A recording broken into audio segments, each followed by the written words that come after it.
Views of Faisal محمد کے نئے episode کے ساتھ حاضر خدمت ہوں اور آپ سب کو سلام عرض کرتا ہوں۔ امید ہے کہ آپ سب بخیریت ہوں گے۔ جیسا کہ آپ کے علم ہے کہ میں گزشتہ ماہ ایک طویل مطالعاتی دورے پر گیا تھا اور وہاں سے واپسی کے بعد اتفاقاً میری طبیعت شدید ناساز ہوئی، جس کی وجہ سے میں ایک طویل عرصے تک تقریباً 1.5 ماہ تک میں اپنے ویلاگ نہیں کر سکا۔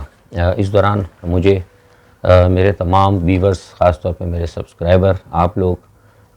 نے جس طرح میرے ساتھ محبت اور میرے لیے میری صحت کے لیے دعائیں کی ٹویٹر پہ اور جو لوگ مجھے ذاتی طور پہ بھی جانتے ہیں، جس طرح آپ نے میرے لیے اچھے خیالات اور میری صحت یابی کے لیے جو دعائیں کی، یقین کریں اس سے میرا حوصلہ بہت بڑا ہے اور میں دعا کرتا ہوں کہ اللہ تعالیٰ میرے تمام سبسکرائبر کو، جو مجھے دیکھتے ہیں، جو مجھے پسند کرتے ہیں، اللہ تعالیٰ آپ کی بھی صحت میں، تندرستی میں اور آپ کے ایمان میں اضافہ کرے۔ چلتے ہیں آج کے ویلاگ کی طرف۔ بہت ساری چیزیں ہیں، آپ کو پتہ ہے کہ بہت سارے پلوں کے نیچے سے پانی نکل چکا۔ سردست جو معاملات ہیں، آپ نے دیکھا ہوگا کہ ہم کچھ 2-1.5 مہینے قبل جو آپ کو جو باتیں بتاتے رہے تھے نواز شریف کے حوالے سے یا پاکستان کی سیاست کے حوالے سے، پلس مائنس وہی چیزیں اب سامنے آتی جا رہی ہیں۔ اور ابھی آپ نے جو دیکھا ہوگا، ایک جو سب سے اہم چیز اٹھائی گئی ہے کہ نواز شریف صاحب کے حوالے سے جو جاوید لطیف صاحب نے ثاقب نثار کے پس منظر میں کہا ہے کہ ان کو طلب کیا جائے اور کہا جا رہا ہے کہ ان کو بلایا جائے قائمہ کمیٹی کے سامنے، پارلیمنٹ کی۔ ٹھیک ہے، پارلیمنٹ کی قائمہ کمیٹی کی ایک اہمیت ہے، بلانا چاہیے، لیکن یہ سب کچھ کیوں کیا جا رہا ہے؟ یہ نواز شریف صاحب کی ہدایت پہ کیا جا رہا ہے۔ آپ کو یاد ہوگا میں نے پہلے بھی کہا تھا کہ آج سے 1.5-2 ماہ قبل جو میرے ویلاگز تھے اس میں میں نے یہ بات کہی تھی کہ نواز شریف کے اوپر نظر رکھیں۔ بہت سارے لوگ کہہ رہے تھے اور میں نے آپ کو یہ بات بڑی وضاحت سے کہی تھی کہ جو طاقتور حلقے ہیں ان کے اندر نواز شریف کہیں نہ کہیں اپنے معاملات، کچھ لوگوں میں تو ہمدردیاں تھیں، ظاہر سی باتیں ہوتی ہیں، کہیں نہ کہیں ہر ایک کے ساتھ ہوتی ہیں، اچھے کے ساتھ بھی ہوتی ہیں، برے کے ساتھ بھی ہوتی ہیں،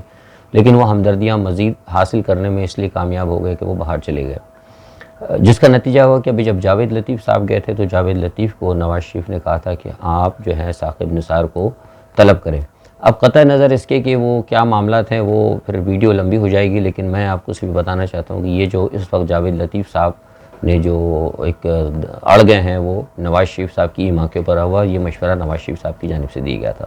اچھا، اب کہا یہ جا رہا ہے کہ جناب وہ آپ نے سنا ہوگا کہ سپریم کورٹ میں جو نااہلی کی درخواست ہے وہ بھی ان کے خلاف ایک پٹیشن داخل کر دی گئی ہے، اور اس آئینی پٹیشن میں یہ کہا گیا ہے کہ تاحیات نااہلی نہیں ہو سکتی۔ دیکھیے، اس کے اندر ایک نقطہ تو آتا ہے، وہ نقطہ یہ ہے کہ سپریم کورٹ بیسیکلی، یاد ہے آپ کو، میں نے پہلے بھی کہا تھا اور ہم نے سب سے پہلے یہ بات کہی تھی، اگر یاد ہوگا، جب نواز شریف صاحب کو نااہل قرار دیا گیا تھا تو ARY کے اوپر بریکنگ نیوز تھی، شاید لوگوں ابھی بھی دیکھیں، گوگل پہ پڑی ہوگی، ہم نے تقریباً 3 مہینے پہلے بات بتا دی کہ نواز شریف صاحب وہاں نااہل ہو جائیں گے۔ لیکن اب یہ بات یہاں پر جو قانون جاننے والے ہیں، تھوڑے بہت قانون سے ہم بھی وابستگی رکھتے ہیں، تھوڑا بہت تو جانتے ہی ہیں، اس میں ایک یہ چیز ہم نے اس وقت بھی کہی تھی کہ سپریم کورٹ چونکہ ٹرائل کورٹ نہیں ہوتا، لہٰذا اگر ان کو نااہل قرار دیا جا رہا ہے تو اس کے لیے کسی مدت کا تعین کر لیا جائے تو زیادہ بہتر ہے۔ لیکن خیر، بہرحال آئینی معاملات عدلیہ زیادہ بہتر جانتی ہے، لیکن اب وہی بات ہوگی جس کا ہم نے خدشہ ظاہر کیا تھا کہ اب یہ اپیل دائر کی گئی ہے، اور اس میں ایک بات کہی گئی ہے کہ سپریم کورٹ کے کسی بھی فیصلے کے اوپر اپیل کا حق نہ دینا کیا کہتے ہیں کہ ہیومن رائٹ، انسانی حقوق کی خلاف ورزی۔ تو یہ بات کہیں نہ کہیں درست ہے اور اس پلی کے اندر جان بھی ہے۔ اب دیکھنا یہ ہے کہ کیا اس کا ہوتا ہے معاملہ۔ لیکن نواز شریف کے حوالے سے دیکھیے، جو بات میں نے آپ کو بہت پہلے کہی تھی اور ہم کہتے رہتے کہ نواز شریف صاحب جو گئے تھے، سب لوگ کہہ رہے تھے کہ صرف طاقتور حلقوں نے بھیجا۔ دیکھیے، طاقتور حلقوں کی بات نہیں تھی، طاقتور حلقے جو بھی ہے فیصلہ کرتے ہیں وہ کہیں نہ کہیں حکومت کے ساتھ ہوتے ہیں۔ ہم نے بات کہی تھی کہ حکومت کے اندر کچھ لوگ تھے جو اس معاملے میں سازش میں شریک تھے۔ میں نے ایک بات آپ کو کہی تھی، شاید یاد ہوگا، میرے بیانات بھی ہیں اس حوالے سے، کہ نواز شریف کے حوالے سے کچھ حکومت کے لوگوں نے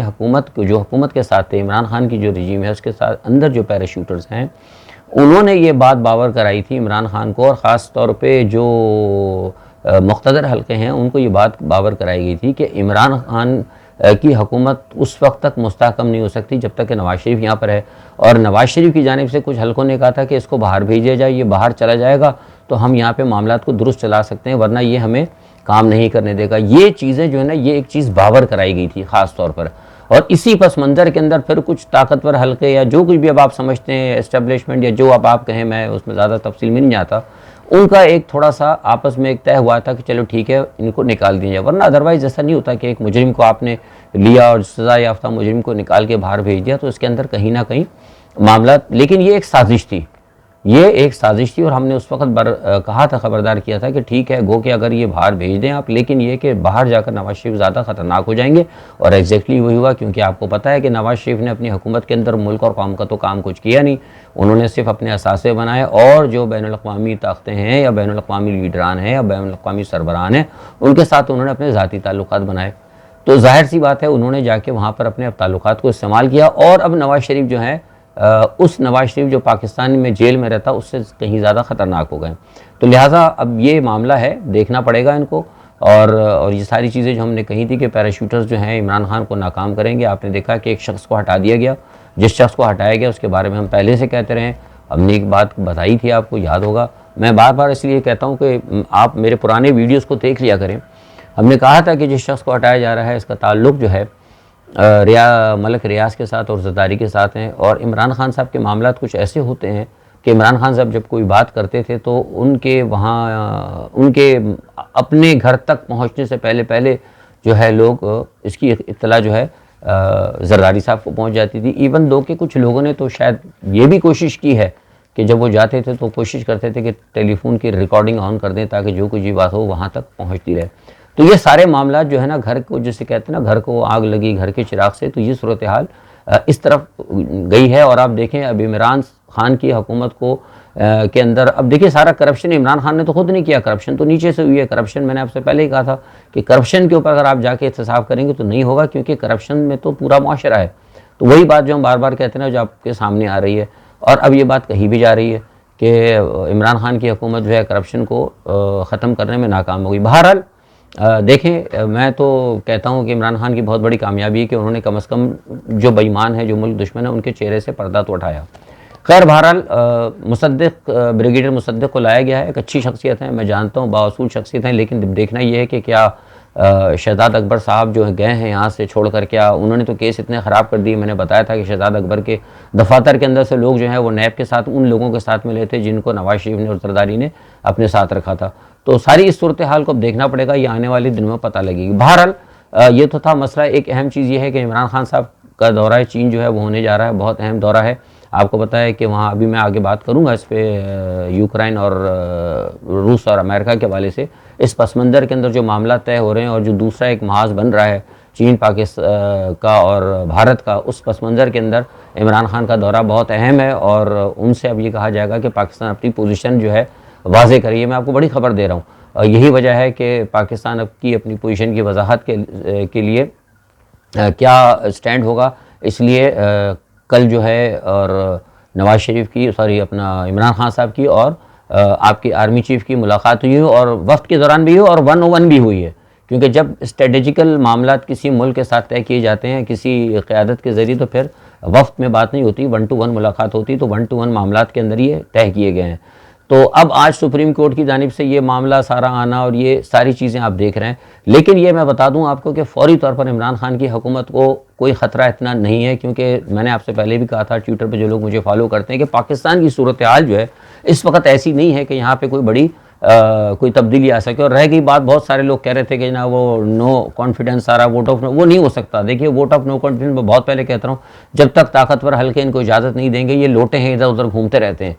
کیونکہ الیکٹیبلز جو ہے نا سب سے بڑے لوٹے یہاں الیکٹیبلز ہیں. تو اور ان کی تمام فائلیں طاقتور حلقوں کے پاس موجود ہیں, وہ ان کے ٹیلی فون کا انتظار کرتے ہیں. تو طاقتور حلقے ابھی نہیں چاہتے کہ جس پوزیشن کے اندر اس وقت ساری دنیا ہے وہاں پاکستان میں کوئی بڑی تبدیلی آئے. اچھا، اب ایک بات، دوسری بات یہ کہ افغانستان کے حوالے سے میں آپ کو بتا دوں کہ طالبان کے حوالے سے یورپ کے اندر، ناروے کے اندر بہت کامیاب مذاکرات ہوئے ہیں، اور فرانس کے وفد کے ساتھ ملاقات ہوئی ہے، اور میں آپ بتا دوں کہ فرانس کے وفد کے جو ملاقات ہوئی ہے اس پہ شمالی اتحاد کو بہت زیادہ تحفظات ہیں، کیونکہ شمالی اتحاد کو ہمیشہ فرانس جو ہے سپورٹ کرتا رہا ہے۔ جس وقت یہ ناروے کے اندر سارے معاملات ہوئے ہیں، تو اب وقت آنے پر پھر ابھی کچھ معاملات، کیونکہ ابھی سفارتی معاملات چل رہے ہیں، لہذا میں ان کو ذکر نہیں کرنا چاہتا۔ جس ادارے کے ساتھ میں ہوں، اس ادارے کا اس حوالے سے بہت پہلے سے یورپین یونین کے ساتھ رابطہ تھا، اور یورپین یونین کے جو سربراہ ہیں ان کا میرے ساتھ براہ راست رابطہ بھی ہوا تھا، اور ان کے ترجمان نے بھی مجھے اس حوالے سے کچھ سفارشات کچھ دی تھیں اور کچھ مجھ سے لی تھیں۔ وقت آنے پر بتاؤں گا، کچھ عرصے بعد میں اس کو اپنی ویب سائٹ جو ورلڈ پیس مشن کی ہے اس کے اوپر میں ڈال دوں گا، وہ آپ دیکھ سکتے ہیں، لیکن ابھی وہ دستاویزات اس وقت ڈالنا جو ہے مناسب نہیں ہے۔ خیر، کہنے کا مقصد یہ تھا کہ اس کے اوپر بات چیت ہوئی ہے، اور طالبان کے ساتھ یہ معاملات طے ہوئے ہیں، اور طالبان کے ساتھ اور کچھ دو چار چیزیں اہم تھیں جو میں سمجھتا ہوں اپنی ذات میں، ہماری تنظیم یا جن اداروں کے ساتھ ہم تھنک ٹینک کے ساتھ کام کرتے ہیں وہ سمجھتے تھے، ہم نے اس حوالے سے بھی ان کے ساتھ کچھ سفارشات کی ہیں، لیکن وہ بھی شاید ڈسکس ہوئی ہوں گی، لیکن یہ ہے کہ وہ مطالبات جو ہیں ان کے طالبان کے کسی حد تک یورپین یونین نے ماننے کے لیے تیار ہیں، اور طالبان کے ساتھ معاملات کو یورپین یونین چلانے کے لیے آمادہ ہے۔ گو کہ فرانس نے آپ کو کہا تھا کہ فرانس نے بلکہ یہ کہا تھا کہ سارے یورپی ملکوں پہلے، یعنی اس ناروے کی ملاقات سے پہلے فرانس کا اسٹینڈ تھا کہ اگر کسی بھی ملک نے، یورپی ملک نے اگر طالبان کو تسلیم کیا تو ان کے خلاف وہ ویٹو کر دے گا۔ تو یہ تمام صورتحال تھی، یہ ایک بڑی اچھی تبدیلی آئی۔ اچھا، دوسرا مشرق وسطیٰ کی جانب میں بتاؤں، بہت سارے لوگوں نے کہا تھا، ایک بات میں بتا دوں کہ تبلیغی جماعت کے حوالے سے بہت سارے لوگ مجھ سے پوچھ رہے ہیں۔ دیکھیے، میں اب مختصراً آپ کو بتا دوں کہ تبلیغی جماعت پر جو پابندی لگی ہے وہ صہیونی طاقتوں کی وجہ سے لگی ہے۔ میں ملک کا نام نہیں لے رہا، کیونکہ گزشتہ دنوں کچھ میں نے ویڈیوز پہ بات کی تھی۔ جب میں ویلاگ کرتا ہوں تو میرے ویلاگ عموماً اخبارات میں چھپ جاتے ہیں، تو وہ پھر جب ملکوں کا میں نام لیتا ہوں تو میرے لیے بعض اوقات ہمارے ادارے کی طرف سے پرابلم ہوتی ہے۔ تو میں اب اس ملک کا نام نہیں لے رہا، لیکن اشارہ دے رہا ہوں کہ صہیونی طاقتوں کی وجہ سے پابندی لگی ہے، اور صہیونی طاقتیں جو ہیں اس وقت جو ہے امارات کے اندر ایک بہت بڑی عالمی طبی کانفرنس کرنا چاہ رہے ہیں، اور ان کا ایک پروگرام ہے، لیکن میں سمجھتا ہوں کہ شاید اس کے اندر کچھ ہرڈلز آئیں گی، کیونکہ ابھی جو حوثی باغیوں کی جانب سے جو حملہ ہوا ہے یو اے ای پہ، اس میں بھی لگتا ہے کہ کہیں نہ کہیں کچھ گھپلا ہے۔ اب آپ سمجھ جائیں، گھپلا اس مراد ہے کہ کرنے والا کوئی اور ہے، کرایا کہیں اور سے ہے، اور اس کے بعد پھر اسرائیل کا یہ کہنا کہ ہم پورے ان کی مطلب یو اے ای کی اور مشرق وسطیٰ کی سیکورٹی ہم لینے کے لیے تیار ہے۔ تو تمام چیزوں نے جسے کہتے ہیں کہ کچھ دال میں کالا ہونے والی بات آئی ہے۔ تو یہ ساری صورتحال چل رہی ہے، اور دوسرا یہ کہ ہم نے آپ کو ایک بات بتائی تھی کہ کل آپ نے دیکھا کہ ہوم لینڈ سیکورٹی جو ہے اس نے کہہ دیا تھا کہ دنیا جو ہے سائبر حملوں کی اس میں آ سکتی ہے۔ ایگزیکٹلی یہ بات ہم نے آپ کو پہلے کہی تھی، اور یہ بات ہم یہ بھی کہی تھی کہ اگر سائبر معاملات ہوئے تو اس کے اندر ایک بات پھر میں اپنی پرانی آج سے 1 سال پہلے جو بات تھی اس کو دوبارہ میں اسٹینڈ کر رہا ہوں کہ اگر سائبر حملے ہوئے دنیا کے اندر تو دنیا کے اندر کافی تباہی آئے گی، جنگ جو ہے پاسے پلٹ دے گی، جنگیں جو بھی ہوں گی ان کے پاسے پلٹ جائیں گے، اور اس کے اندر پلہ جو ہے چین کا بھاری رہے گا۔ میں نے اشارہ دے دیا، یعنی آپ یوں سمجھ لیں کہ سائبر جنگ اگر وارفیئر ہوتی ہے تو سائبر جنگ میں چین کا پلہ بھاری ہوگا۔ جو میری معلومات کے مطابق جو ٹیکنالوجی اور جو دسترس اس وقت چین کے پاس ہے، اور وہ اس وقت کسی کے پاس نہیں ہے۔ اب چین نے کس کس سے شیئر کی ہے یہ معاملات ابھی ہمارے یہاں نہ ایشو ہے، نہ ہم اس پہ بحث کریں گے۔ بہرحال یہ ساری صورتحال ہے، اور ایک یہ معاملہ ہے۔ دوسرا ہے کہ رشیا کا، آپ کو میں نے بتایا ابھی کہ روس کے بارے میں ہم بتاتے رہتے آپ کو کہ 2022 کے اندر بڑی جنگیں ہوں گی اور حالات تبدیل ہوں گے، وہ آپ دیکھتے جا رہے ہیں کہ صورتحال سامنے آ رہی ہے۔ روس کا اصل میں ایک سٹینڈ یہ ہے کہ روس یہ چاہتا ہے کہ یوکرائن سے اور جو روسی جو زیر اثر رہے ہیں ممالک، وہ نیٹو وہاں سے دور رہے، اور میں سمجھتا ہوں میری اپنے تئیں بھی میں یہ بات میں سمجھتا ہوں کہ دیکھیں نیٹو جو ہے نا بنیادی طور پر وہ ایک مغرب کا الائنس تھا جو سر جنگ ہوئی تھی اس زمانے میں۔ تو اب اگر آپ جو روس کے علاقے ہیں جو روس کے زیر اثر ہیں ان کو بھی اگر آپ نیٹو میں شامل کر لیں گے تو اس کا مطلب یہ ہے کہ امریکہ کی فوجیں جو ہیں روس کے بارڈر تک آ جائیں گی۔ تو میں یہ سمجھتا ہوں کہ یوکرائن کے اوپر جو ہے روس کا جو ہے سٹینڈ صحیح ہے، اور ہم نے کچھ ایک دو جگہ عالمی فورمز کے اوپر بھی جب ہماری بات ہوئی تھی تو ہم نے یہی کہا تھا کہ ہم روس کے سٹینڈ کی میں ذاتی طور پر حمایت کرتا ہوں، جبکہ کچھ میرے دوست ہیں جن کا تعلق یورپین یونین سے ہے، پاکستان کی بات نہیں کر رہا میں، جو فورن ہے اور جو مطلب پالیسی ساز لوگ ہیں اور جن کے ساتھ میں کام کرتا ہوں، کیونکہ ان کے اس مسئلے پہ بڑے اختلافات بھی ہوئے مجھ سے، انہوں نے کہا تھا، لیکن میں نے کہا کہ بھائی میں ایک غیر جانبدار بات کرتا ہوں، کیونکہ میں کسی ایجنسی کے ساتھ کام نہیں کرتا، تو میں یہ سمجھتا ہوں، اور یہ آپ کو بھی میں اپنا موقف بتا رہا ہوں کہ میں سمجھتا ہوں کہ یوکرین کے اوپر جو ہے روس کا موقف صحیح ہے۔ یوکرین جو ہے، یوکرین کے اندر آپ کو پتہ ہے جو ثقافت ہے وہاں بھی وہ روس کے ساتھ ملتی جلتی ہے، وہاں رشین بولی جاتی ہے، ڈزنٹ میٹر کہ ٹھیک ہے وہاں پہ ایسٹ اور ویسٹ کا معاملہ ہے، لیکن یہ ہے کہ اگر یوکرین بھی اگر آ جاتا ہے روس امریکہ کے زیر اثر، تو اس کا مطلب ہے کہ نیٹو جو ہے بالکل مطلب روس کے بارڈر پر آ جائے گا۔ تو میں سمجھتا ہوں کسی حد تک یہ بات صحیح ہے، اور لیکن چونکہ امریکہ نے وعدہ کیا تھا یہ کہ ہم نیٹو میں ممالک کو نہیں لیں گے، لیکن اس کے باوجود جب یہ یہاں پر آ گیا تو اس کا مطلب یہ ہے کہ امریکہ تو وعدے کر کے پھر جاتا ہے، گو کہ ریٹرن نہیں ہے، لیکن امریکہ تو ریٹرن معاہدے سے بھی پھر گیا ہے۔ تو میں سمجھتا ہوں کہ یہ بات بالکل درست ہے، روس نے اب اسی لیے ایک معاہدہ مانگا ہے ان سے کہ بھئی آپ ہمیں لکھ کے دیں کہ دوبارہ یہاں مطلب یہ ہے کہ یوکرین تک اور یا ہمارے بارڈر تک جو ہے نیٹو نہیں آئے گا۔ اگر یہ بات مان لی جاتی ہے تو میں سمجھتا ہوں کہ پولینڈ، ایسٹونیا، لتھوانیا سے جو ہے مطلب ان کے جو فوجی ہیں نیٹو کے وہ ہٹ جائیں گے۔ روس یہ نہیں کہتا کہ مطلب ہمیں یہ ملک دے دو، وہ کہتا ہے ملک آزادی رہیں گے لیکن یہاں پہ نیٹو کی فوجیں یہاں پہ نہیں رہیں گی۔ تو یہ ایک صورتحال ہے، اس کے اوپر سٹینڈ ہے، اور برطانیہ نے بھی سٹینڈ لیا ہوا۔ برطانیہ نے تو کہہ دیا تھا کہ ہم مطلب وہ جنگ کریں گے کہ روس کا ایک فوجی بھی زندہ نہیں رہے گا، اور اس صورتحال کے اندر یہ ہے کہ واقعی حالات تو ایسے ہیں۔ سویڈن نے بھی اپنے جزیرہ جو گوٹ لینڈ ہے وہاں پر اس نے بڑی فوجی اپنی تنصیبات شروع کر دی ہیں۔ اب اس تمام صورتحال کے اندر امریکہ نے کام یہ کیا ہے کہ امریکہ نے آج صبح جو ہے نا اہم ایک میزائل ہیں، جیولین غالباً اس کا نام ہے، وہ 300 سے یا 350 کے قریب جو ہے میزائل انہوں نے وہاں یوکرین بھجوا دی ہیں۔ وہ میزائل جو ہیں اس کی اہمیت یہ کہ جو آپ کو پتہ ہے کہ اسکڈ میزائل ہوا کرتے تھے جو کہ افغانستان کو کسی زمانے میں دیے گئے تھے، اور جو پاکستان میں وہ جڑی کیمپ وغیرہ ٹائپ کا جو واقعہ ہوا تھا، اسی ٹائپ کے یہ میزائل ہیں۔ یہ میزائل جو ہے کندھوں سے فائر کیے جا سکتے ہیں، اور ان کی تباہی جو ہے وہ تقریباً پلس مائنس اسکڈ میزائل ہی کی طرح ہے۔ تو اس صورتحال کے اندر جو ہے یہ لگتا ہے کہ جنگ ہو سکتی ہے، اور جنگ لگتا ہے، میں نے آپ سے پہلے بھی کہا تھا کہ 2022 جو ہے جنگوں کا سال ہے۔ اللہ نہ کرے جنگ اچھی چیز نہیں ہے، لیکن حالات جو نظر آ رہے ہیں وہ ہمیں خطرہ موجود ہے، اور اس میں خطرہ جو ہے کوئی تھرڈ پارٹی، اب میں پھر ملک کا نام نہیں لوں گا کیونکہ جو اس وقت قوتیں، اب آپ سمجھ لیں صہیونی طاقتیں اس وقت دنیا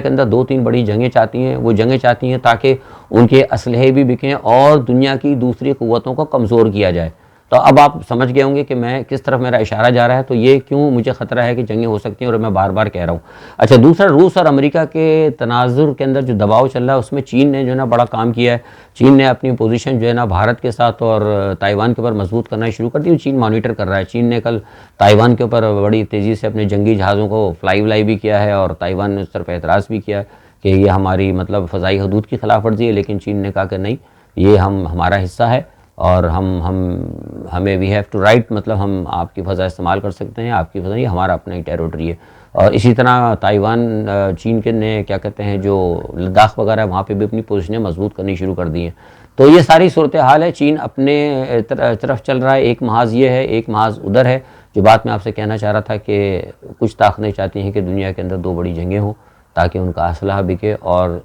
دوسری قومیں کمزور ہوں، اور انہیں اپنے جو گریٹر پلان ہے اس کو ایکسٹینڈ کرنے کا موقع ملے۔ آج کے لیے اتنا ہی، کل انشاءاللہ جو بھی حالات ہوتے ہیں اس کے ساتھ میں آپ سے دوبارہ مخاطب ہوں گا۔ تب تک آپ سب سے اجازت چاہتا ہوں، اگر ویڈیو لمبی ہو گئی ہو تو معذرت، اپنا بہت خیال رکھیے گا۔ اللہ حافظ۔